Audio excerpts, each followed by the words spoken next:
Olá, minhas amigas, meus amigos, que a paz do Mestre Jesus esteja em nossos corações. É um grande prazer estarmos aqui hoje para mais um estudo do Evangelho por Emmanuel. Estamos o Evangelho de Mateus. Bom, para contextualizar, trouxemos aqui o Novo Testamento de Haroldo Dutra Dias sobre o Sermão do Monte e, mais especificamente, sobre as bem-aventuranças. As bem-aventuranças que estão retratadas no capítulo 5, do versículo 1 ao 12 de Mateus, e estão também retratadas em Lucas, capítulo 6, versículos de 20 a 26. Vamos então com Mateus. Vendo as turbas, subiu ao monte. Após se sentar, se acomodar, aproximaram-se dele os seus discípulos, e abrindo sua boca, os ensinava dizendo: Bem-aventurados os pobres em espírito, porque deles é o reino dos céus. Bem-aventurados os aflitos, porque eles serão consolados. Bem-aventurados os mansos, porque eles herdarão a terra.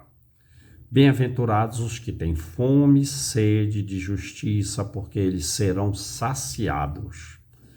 Bem-aventurados os misericordiosos, porque eles receberão misericórdia. Bem-aventurados os limpos de coração, porque eles verão a Deus. Bem-aventurados os pacificadores, porque eles serão chamados filhos de Deus. Bem-aventurados os perseguidos por causa da justiça, porque deles é o reino dos céus. Bem-aventurados sois vós, quando vos injuriarem e perseguirem, e mentindo disserem todo mal contra vós por causa de mim. Alegrai-vos e regozijai-vos, quer dizer, exultai-vos, enchermo-nos de alegria, porque é grande a vossa recompensa nos céus, pois assim perseguiram os profetas anteriores a vós.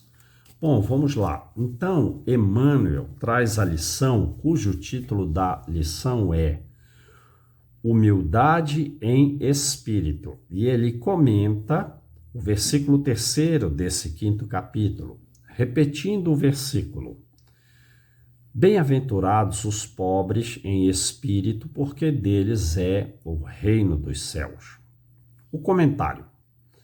A humildade é o ingrediente, é o componente indefinível e oculto, sem o qual o pão da vida amarga invariavelmente na boca, sem o qual a própria vida, sem a humildade, as realizações nossas não são realizações alegres, não são realizações felizes. A vida não é alegre e feliz, né? Pelo contrário, são realizações que trazem descontentamento, são realizações que trazem frustrações. E assim, a própria vida em si é de desencantamento, é uma vida pesada, é uma vida amarga, se nós não tivermos humildade na nossa vida, se não tivermos humildade nas nossas realizações. Continuando, amealharás, quer dizer, acumularás recursos amoedados a mancheias em grande quantidade. Entretanto, se te não dispôs a usá-los, edificando o conforto e alegria dos outros, os recursos amoedados, na convicção de que todos os bens pertencem a Deus, e é uma verdade, nós partiremos aqui e nada levaremos, nada é nosso, E esses recursos que são divinos, que nós somos usufrutuários, nós temos que utilizar em benefício dos outros, não é isso? Mas se não fizermos isso, auxiliando o conforto e a alegria dos outros, na convicção de que todos os bens pertencem a Deus, já comentamos, em breve converter-te-ás em prisioneiro do ouro que amoedaste, erguido assim à feição de teu próprio cárcere. Não é uma verdade? Imagina uma pessoa que ela acorda pensando em dinheiro e vai dormir pensando em dinheiro.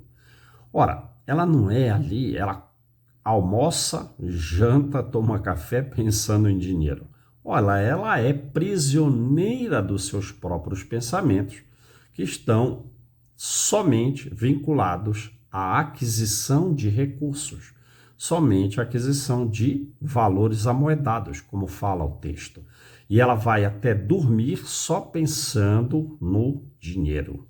Não é isso? Está preso dentro dos próprios pensamentos, que se limitam a pensar em angariar recursos. Não é isso? É isso. A questão 925 do Livro dos Espíritos vai dizer que os homens acreditam, aqueles que têm alguma posse, que têm determinados valores, acreditam que Deus lhe fez um favor lhe entregando esses recursos, mas estão completamente enganados, porque complementa a questão, ainda 925, a riqueza ela é prova mais difícil, é uma prova mais perigosa do que a miséria. A questão 814 vai dizer que riqueza, pobreza, beleza, nós escolhemos essas provas e que frequentemente nós sucumbimos nessas provas. O Evangelho segundo o Espiritismo, capítulo 16, não se pode servir a Deus e a Mamon. O item 7 vai dizer justamente que a riqueza é prova mais arriscada do que a miséria, né? É excitante do orgulho, é excitante do egoísmo, é excitante da vida sensual.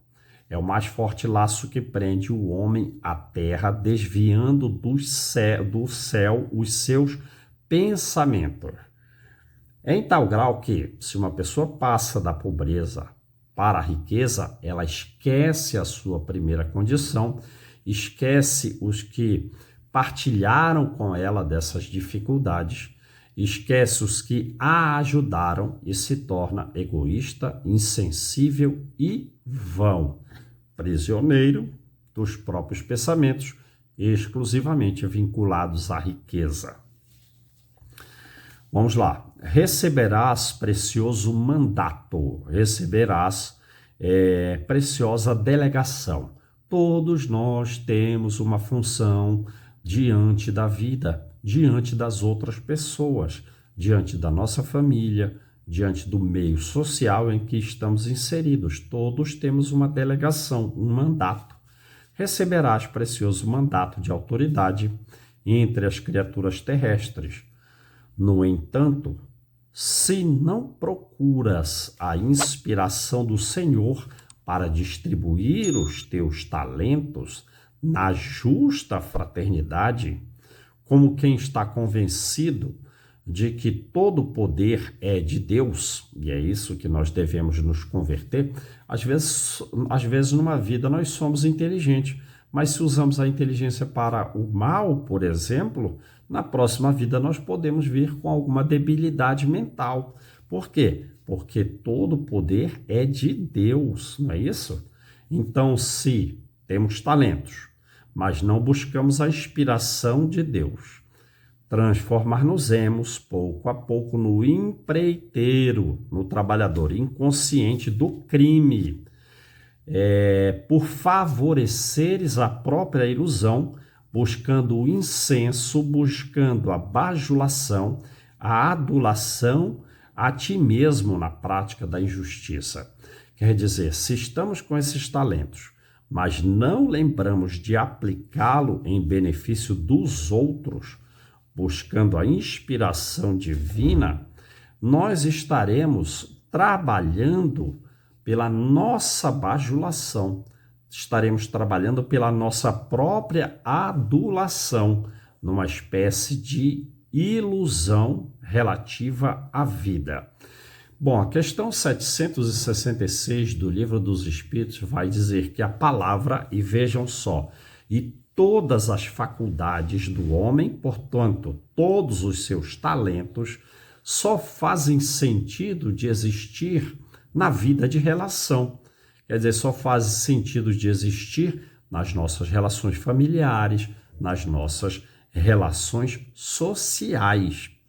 Joana de Ângeles nos diz que, se nós estamos pensando exclusivamente em nós mesmos e não no coletivo, ressurge do nosso inconsciente conflitos não superados do passado, de modo que nós escolheremos caminhos tortuosos, caminhos desviados da justiça. Estaremos, portanto, nas palavras do livro, praticando injustiças, buscando a nossa adulação, favorecendo uma vida ilusória relativa a nós. Por isso, todos os nossos atos, todas as nossas palavras devem ter por base uma reflexão muito profunda, de modo a escolhermos o caminho adequado da vida, para que usemos os nossos talentos a benefício dos outros e não simplesmente de nós próprios. Não é isso? É isso. Erguerás teu nome no pedestal da cultura. Contudo, se te não inclinas à sabedoria da eternidade, acendendo a luz em benefício de todos, como quem não ignora que toda a inteligência é de Deus, e já falamos, às vezes, uma pessoa muito inteligente, e que usa a inteligência não para o benefício de todos, mas apenas para o benefício próprio, pode vir com alguma debilidade mental em vida futura, né? Então vamos lá, ó. Erguerás teu nome no pedestal da cultura, contudo, se te não inclinas à sabedoria da eternidade, acendendo a luz, o conhecimento, em benefício de todos, como quem não ignora que toda a inteligência vem de Deus, depressa te arrojas, te atiras ao chavascal, ao lamaçal, ao charco da mentira, angariando, obtendo, coletando, em teu prejuízo, a embriaguez da vaidade e a introdução à loucura. Bom, então vamos lá, quer dizer, podemos erguer o nosso nome no pedestal da cultura.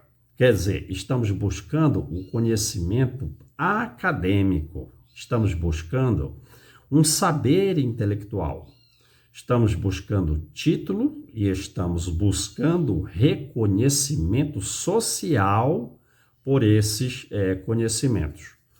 E se não nos inclinamos para a sabedoria divina, para trazer benefício para todos, nós cairemos no lamaçal da mentira, quer dizer, usando esse saber de uma forma enganosa, simplesmente para alimentar o nosso próprio ego.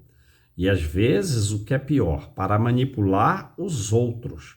E assim, estando completamente desviados num processo mentiroso quanto à nossa própria evolução, estaremos enganando a nós mesmos, coletando em teu prejuízo a embriaguez da vaidade e a introdução à loucura. Sim, porque viveremos uma vida ilusória com base no orgulho, sentindo-nos superiores aos outros, perdendo assim, através do orgulho, nessa vida de ilusão, um contato com a realidade, um contato para com os outros.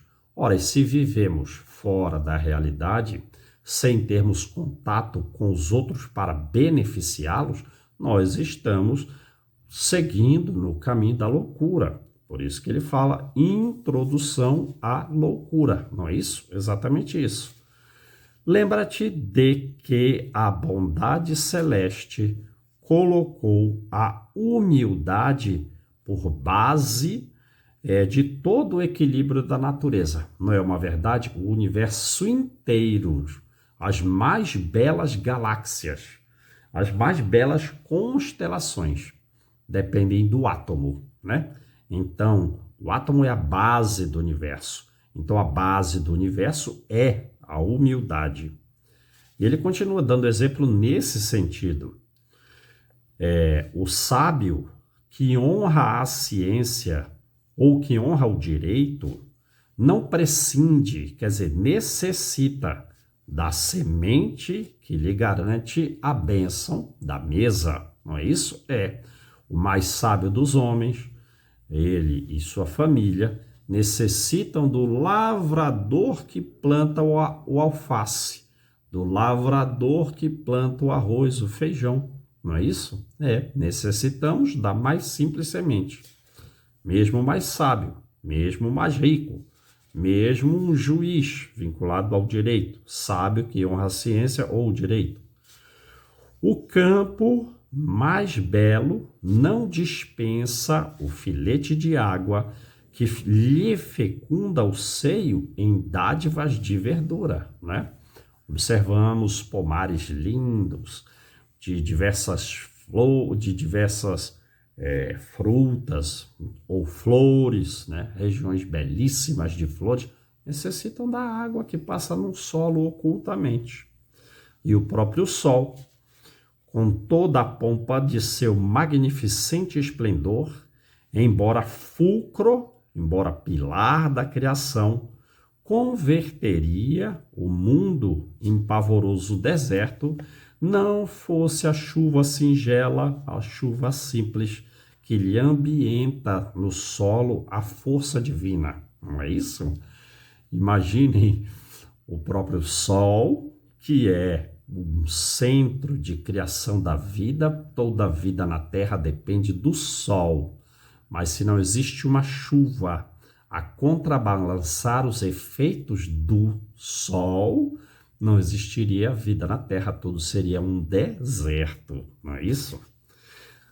São os exemplos que ele fala a respeito de dizer que a humildade é a base de todo equilíbrio na natureza. Não desdenhes, pois, servir aprendendo com o mestre sublime que realizou seu apostolado de amor entre a manjedoura desconhecida e a cruz da flagelação. Não foram exemplos de humildade significativas de Jesus, da manjedoura à crucificação? Não desdenes, pois, servir aprendendo com o mestre sublime que realizou seu apostolado de amor entre a manjedoura desconhecida e a cruz da flagelação, e serás contado entre aqueles para os quais ele mesmo pronunciou as inesquecíveis palavras, : Bem-aventurados os humildes de espírito, porque a eles mais facilmente se descerrarão, se abrirão as portas do céu. Ou seja, meus amigos, antes de tudo, nós temos que ser humildes. Podemos ter todas as virtudes, podemos ser extremamente sábios, mas se não formos humildes, isso não vale nada, não é verdade? Então, que a paz do Mestre Jesus esteja em nossos corações. Até a próxima quinta-feira. Que Jesus nos abençoe. Vão dando o like, se inscrevendo no canal, que assim vocês nos ajudam a difundir a doutrina espírita. Muita paz para todos.